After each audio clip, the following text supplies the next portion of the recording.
Lelaki ini mengambil keuntungan dari ketidakpedulian guru. Langsung memotong sepotong kayu, menyembunyikannya di kaus kaki dan membawanya kembali ke asrama. Lalu mengukir sesuatu tanda di kayu, dan berlari ke stadion untuk melihat penendang. Sementara pertandingan bisbol kacau, wasit juga tidak memperhatikan. Lelaki mengambil kesempatan ini, menggunakan pita perekat untuk memperbaiki sandal, membawa tongkat kayu dan berlari cepat ke lapangan bola. Sangat cepat ada seseorang menemukan niatnya. Lelaki itu mempercepat, berlari melewati pagar besi. Dengan panik berlari menuju ke hutan. Di belokan dia menemukan batang kayu lain.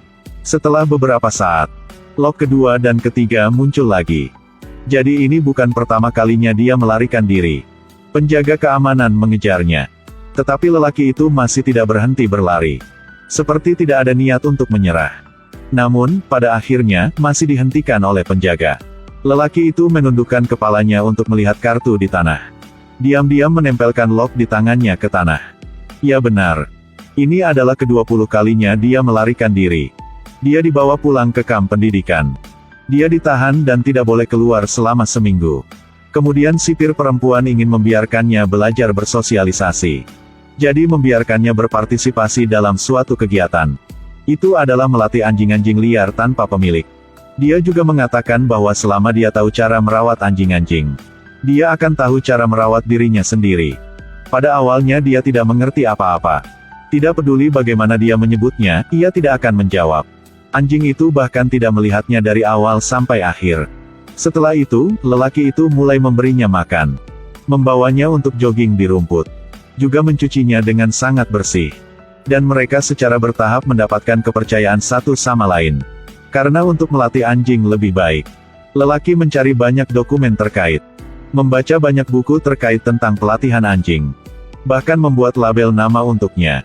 Anjing itu juga semakin patuh. Begitu saja, hubungan mereka semakin baik.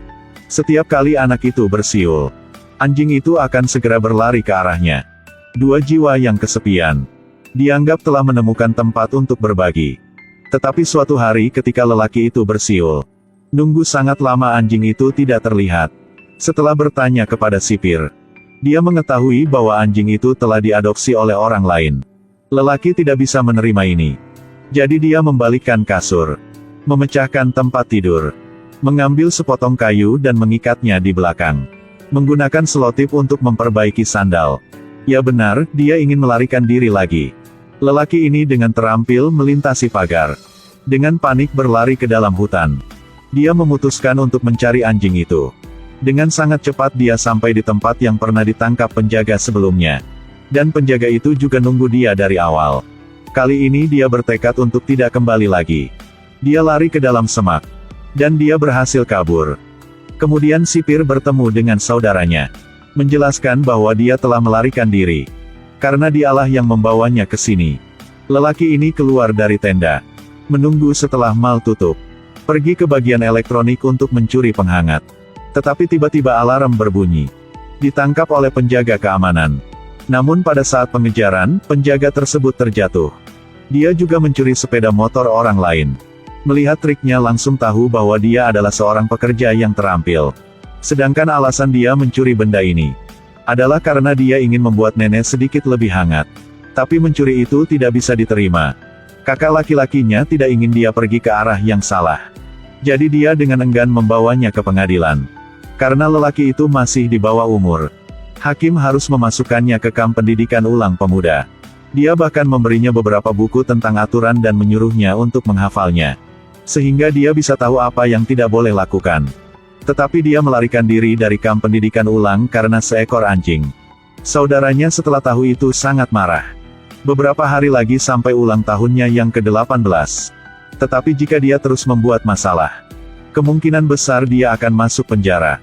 Saudara lelaki itu pergi ke kamar rumah sakit neneknya. Tentu saja dia ada di sini. Tetapi dia mengatakan dia harus menemukan anjingnya. Bahkan jika dia dipukuli sampai mati, dia tidak akan kembali. Saudaranya hanya bisa setuju dengannya untuk menemukan anjing itu terlebih dahulu. Tetapi dia mengatakan untuk membawa neneknya bersamanya. Karena dokter baru saja mengatakan bahwa nenek hanya memiliki 2 hari lagi untuk hidup. Dia ingin membawa neneknya pulang ke rumah. Setelah melakukan dua hal ini dia segera kembali. Dengan enggan, sang kakak hanya bisa membawa peralatan medis. Mendorong neneknya ke dalam mobil. Keluarga yang terdiri dari 3 orang mulai berjalan dalam perjalanan untuk menemukan anjing itu. Mereka pergi ke tempat adopsi yang asli terlebih dahulu. Kakak laki-laki takut adiknya akan menimbulkan masalah lagi. Jadi dia ingin masuk ke dalam sendiri. Dia bertanya tetapi direktur tidak mengungkapkan informasi pengadopsi hewan. Tidak peduli bagaimana dia bertanya, dia masih tidak akan mengungkapkan. Kakak laki-laki tidak punya pilihan lain jadi sudah mengambil keuntungan dari ketidakpedulian direktur. Dan diam-diam mengambil catatan adopsi. Lelaki itu juga mulai mencari di kandang anjing. Tetapi dia menemukan seekor anjing cacat. Menunggu sampai kakaknya memutar mobil. Melihat dia menggendong seekor anjing. Mereka buru-buru pergi dari sana. Di dalam mobil, kakaknya bertanya dia ada apa dengannya.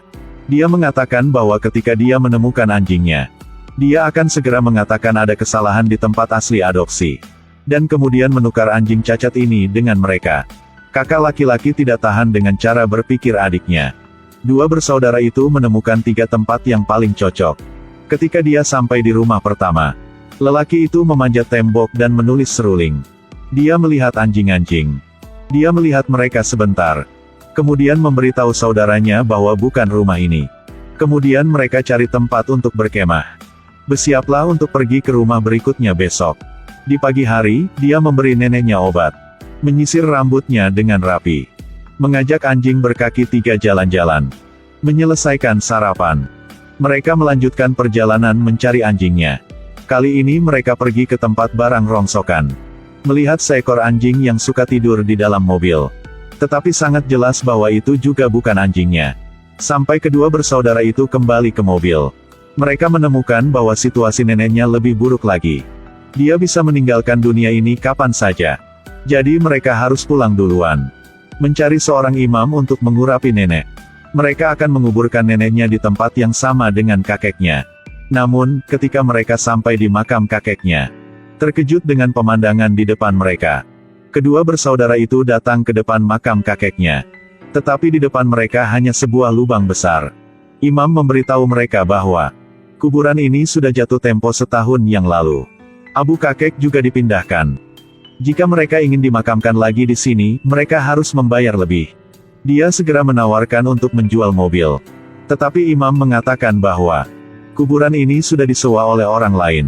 Artinya jika mereka punya uang, mereka juga tidak dapat membelinya. Kedua bersaudara itu tidak berdaya, jadi mereka harus memikirkan cara lain. Untuk menemukan kakek mereka tempat yang aman untuk beristirahat.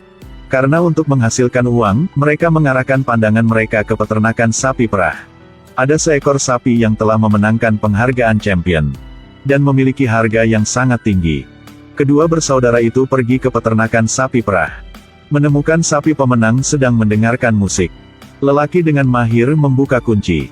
Namun, ketika mereka membawa sapi itu keluar, mereka melihat pemilik peternakan sedang berbicara dengan neneknya. Keduanya masuk ke dalam mobil. Memikirkan cara untuk mengusir pemilik peternakan itu. Tetapi pemilik peternakan mengatakan bahwa kuburan itu disewa olehnya. Sekarang memberikan tempat itu kepada keluarganya. Dan mengatakan bahwa lokasinya telah diatur untuk kakek nenek mereka. Harap mereka akan memaafkan dia. Jangan khawatir tentang ini lagi. Tetapi tunggu sampai pemilik peternakan berbalik. Mereka melihat sapi juara di luar. Keesokan harinya kedua bersaudara itu mengatur tempat peristirahatan baru untuk kakek mereka. Lalu turun untuk melihat bagaimana keadaan nenek. Tapi tak disangka keajaiban muncul. Setiap hari mereka membawanya bola-balik, tak disangka ada perubahan baik. Begitu saja mereka mulai pergi lagi mencari anjing. Setelah menemukan rumah terakhirnya, lelaki itu bisa kembali ke kamre edukasi. Tapi di tengah jalan, dia bilang anjing itu ada di rumah pertama yang mereka kunjungi sebelumnya. Saudaranya terkejut. Pergi selama setengah hari dan itu tidak berguna. Dia bilang dia melihat anjing itu mendapat teman baru. Apalagi di sana menyenangkan. Disitulah dia harus tinggal. Karena dia tidak ingin mengakhiri perjalanan ini. Sehingga dia berbohong kepada kakaknya. Kakaknya juga sudah pahami setelah mendengarkan. Mereka pergi bersama ke pantai. Keduanya bersenang-senang di sini. Kemudian mereka pulang. Mereka meninggalkan buku catatan di depan tempat adopsi hewan. dan anjing cacat yang mereka tinggalkan untuk berteman dengan neneknya. Mereka memberi anjing itu sebuah rumah. Kemudian mobil berhenti di depan kamre edukasi. Lelaki itu mengucapkan selamat tinggal kepada nenek dan anjing kesayangannya. Dan berjanji pada kakaknya bahwa dia tidak akan membuat masalah lagi. Tunggu dia keluar dari sini, dia akan melanjutkan perjalanan yang belum selesai ini. Dia akan melanjutkan perjalanan yang belum selesai ini. Dalam film, orang ini tidak bisa dianggap sebagai orang jahat. Hanya saja dia tidak tahu bagaimana mengungkapkan pikirannya. Usia 17 adalah usia yang paling indah dalam hidup. Juga masa muda yang ganas yang setelah lewati, tidak dapat diulang kembali. Setelah menonton film ini, mungkin kamu juga akan menemukan arti masa muda dalam hidup. Hidup itu seperti perjalanan tanpa tujuan. Tidak ada yang tahu di mana tujuan akhir. Yang bisa kita lakukan adalah dengan berani maju. Dan menikmati pemandangan terindah di dunia.